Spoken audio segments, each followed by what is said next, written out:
পৃথিবীর সবচাইতে শক্তিশালী এবং সবচাইতে পাতলা স্মার্টফোন এখন আমাদের হাতে।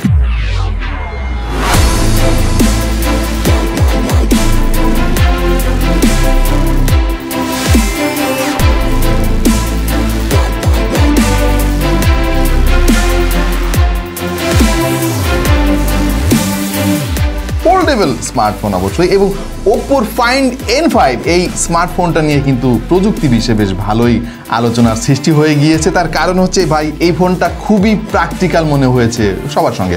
আমাদের কাছে কেমন মনে হয় সেই জিনিসটা আমরা এখনই আপনাদের সঙ্গে শেয়ার করব। দেখছেন আপনাদের ভালোবাসা channel tech to the point. আজকে আমরা আনবক্স করতে চলেছি ফাইন্ড N5 ওপ্পোর তরফ থেকে। এই হচ্ছে ওপ্পো ফাইন্ড N5 এবং আমাদের কাছে যে ভেরিয়েন্টটা এসেছে সেটা 16 জিবি র্যামের সঙ্গে 512 GB internal storage.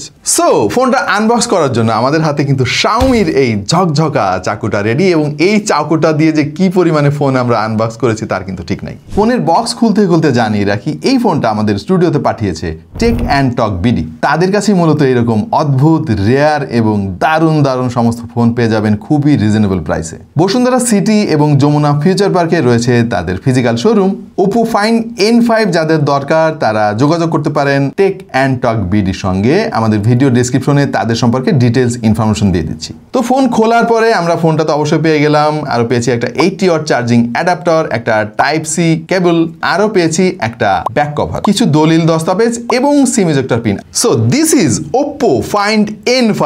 Look at this man, মানে এটা এত পাতলা, কোনো ফোন যে এত পাতলা হইতে পারে সেটা আসলে হাতে না নিয়ে কখনো আপনি বিশ্বাস করবেন না। সব থেকে ইন্টারেস্টিং ব্যাপার হচ্ছে এই ফোনটা আপনি যখন ফোল্ড করে হাতে নিবেন এর পরেও আপনার মনে হবে যে এটা সাধারণ একটা সিঙ্গেল ফোন। খেয়াল করে দেখেন, এটা হচ্ছে আইফোন 15 প্রো ম্যাক্স এবং এটা হচ্ছে ওপ্পো ফাইন্ড N5, মানে প্রায় একই রকমই মনে হচ্ছে আমার কাছে, এবং এই ফোনটার হ্যান্ড ফিলও খুবই চমৎকার। সো ফোনটা ডেফিনেটলি একটু অন করে দেখতে হবে আমাদের এখন। আমাদের ওপ্পো ফাইন্ড N5 কিন্তু অন হয়ে গিয়েছে, এবং লুক অ্যাট দিস ম্যান, এত গর্জিয়াস একটা ডিসপ্লে, প্রযুক্তির চরম একটা উৎকর্ষে কিন্তু আমরা এখন বাস করছি, যে এই লেভেলের একটা প্রযুক্তি পণ্য এখন আমাদের হাতের নাগালে চলে এসেছে। ফোনটা খোলার সাথে সাথে এইরকম একটা অ্যানিমেশন দেখতে পারবেন ওয়ালপেপারে, যেটা দেখলে আসলে প্রাণ জুড়িয়ে যায়। এখনো পর্যন্ত যতগুলো ফোল্ডিং ফোন আমরা হাতে নিছি ভাই, মানে এই লেভেলের প্রিমিয়াম ফিল এর আগে কখনো পাই নাই। এবং সারপ্রাইজিংলি এই ফোনে 50 ওয়াটের ওয়্যারলেস চার্জিং সাপোর্টও রয়েছে। এটার হিঞ্জ মেকানিজম আমার কাছে বেশ স্টার্ডি মনে হলো।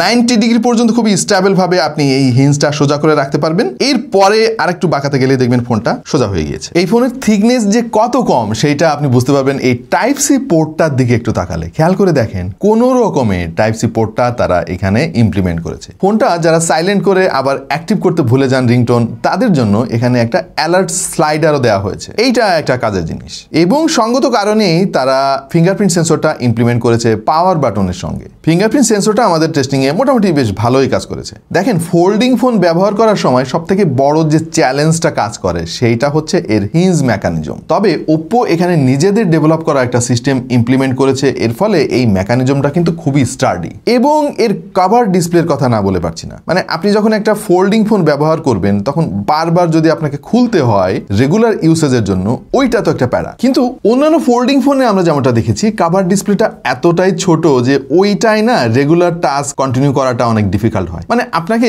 বাধ্য হয়েই আনফোল্ড করতে হবে। বাট এই ফোনের কভার ডিসপ্লেটা কিন্তু খুবই খুবই প্র্যাকটিক্যাল, মানে এইটা একটা রেগুলার ফোনের সমান সমান। আপনি প্রতিদিনের সব কাজই কিন্তু এই কভার ডিসপ্লেতে সারতে পারবেন। এখানে সেলফি ক্যামেরা কাট আউট রয়েছে, মেইন ক্যামেরাতে অ্যাক্সেস করতে পারবেন। আপনার খুব বেশি দরকার না পড়লে এই ফোনটাকে আনফোল্ড করার খুব বেশি প্রয়োজন হবে না। বাট যখন আপনার প্রয়োজন হবে এবং অনেক বড় ভিউ দরকার হবে তখন আপনি এটাকে খুলতে পারবেন। সো এই দিক বিবেচনায় এই ফোনটা আমার কাছে খুবই প্র্যাকটিক্যাল মনে হয়েছে। আর কমফোর্টেবিলিটি তো রয়েছে, মানে এইটা যেহেতু আপনাকে একটা রেগুলার ফোনের ফিল দেবে, পকেটে রেখেও আপনি শান্তি পাবেন এবং হাতে ধরেও শান্তি পাবেন। সফটওয়্যার আমার কাছে যথেষ্ট সফিস্টিকেটেড মনে হলো। কালারওয়েস কিন্তু এখন অনেক চমৎকার। ফোল্ড ডিভাইসের জন্য তারা নিজস্ব একটা ভেরিয়েন্ট ডেভেলপ করেছে যেটা খুবই চমৎকার লাগে। এবং যারা ফোল্ড ফোন কিনবেন তারা তো ডেফিনেটলি মাল্টিটাস্কিং করার জন্য কিনবেন, দুইটা ডিসপ্লেতে দুইটা অ্যাপ রেখে কাজ করতে চাইবেন, বিশেষ করে যাদের প্রচুর মেইল আদান প্রদান করতে হয় তাদের জন্য এই ডিভাইসটা দারুণ হবে। এই মুহূর্তে টেক অ্যান্ড টক বিডিতে এই ফোনটা পাওয়া যাবে 2,40,000 টাকায়। দাম শুনে ভয় পাওয়ার দরকার নাই ভাই, ফোল্ডেবল ফোনগুলোর দাম এইরকমই হয়, আর তাছাড়া এটা তো যথেষ্ট পাওয়ারফুল এবং অ্যাডভান্সড একটা ফোল্ডিং ডিভাইস। সো এই ফোনটা মূলত কাদের জন্য? আমার মনে হয় না যে রেগুলার ইউসেজের জন্য এই ফোনটা পারফেক্ট কোনো সলিউশন হবে, কারণ এত দামি ডিভাইস আপনি যখন তখন যেখানে সেখানে রেখে দিতে পারবেন না। সো যাদের অনেক টাকা পয়সা আছে তারা সেকেন্ডারি ডিভাইস হিসেবে এই ফোনটাকে ব্যবহার করতে পারেন, অথবা যারা ব্যস্ততা আসলে ফোনের পেছনে বেশি সময় দেওয়ার চান্স পান না তারাও এই ফোনটা ব্যবহার করতে পারেন। কিন্তু একটা জিনিস মনে রাখতে হবে, এই ফোনটা আপনাকে অনেক যত্ন করে রাখতে হবে। আমি সাজেস্ট করবো এই ফোনটা আপনারা যখন ব্যবহার করবেন অবশ্যই এর সঙ্গে দেওয়া ব্যাক কভারটা ইউজ করবেন। সো এই ফোনটা নিয়ে তো ভাই অনেক গবেষণা করতে হবে, যেহেতু একটা কমপ্লেক্স মেকানিজম এবং এত দামি একটা ফোন, সুতরাং আমরা গবেষণা করতে থাকি এবং আপনারা অপেক্ষা করতে থাকেন এই ফোনের ফুল রিভিউর জন্য। ইনিশিয়ালি আমার কাছে ভাই জোস লাগছে এই ফোনটা, মানে আমার যদি টাকা থাকতো আর কি, হ্যাঁ আমি তো এত বড় লোক মানুষ না, টাকা পয়সা থাকলে ভাই এই ফোনটা আমি কিনে নিতাম আর কি, মানে সেই লেভেলের একটা ফ্লেক্স নিতে পারবেন আপনি। বিশেষ করে এর ভেতরে যে ক্রিজটা খুবই সাটেল, মানে হাত দিয়েও কিন্তু খুব একটা বোঝা যায় না। So this is awesome. এবং আমার মনে হয় ফোল্ডেবল ফোনগুলো কিন্তু সফিস্টিকেটেড হতে শুরু করেছে, মানে কয়েকটা প্রজন্ম যাওয়ার জন্য তো আমরা অপেক্ষা করতেছিলাম যে একটা সময় এটা খুব দারুণ একটা জিনিস হবে, সেই সময়টা সম্ভবত চলে এসেছে। আপনার কাছে কেমন লাগলো Oppo Find N5? অবশ্যই জানিয়ে দিন কমেন্ট সেকশনে, এবং এই ফোনের ফুল রিভিউর জন্য অবশ্যই একটু অপেক্ষা করতে হবে, আমাদের একটু কাজ করতে হবে। সেই পর্যন্ত সবাই ভালো থাকুন, সুস্থ থাকুন, আর দেখতে থাকুন টেক টু দ্য পয়েন্ট।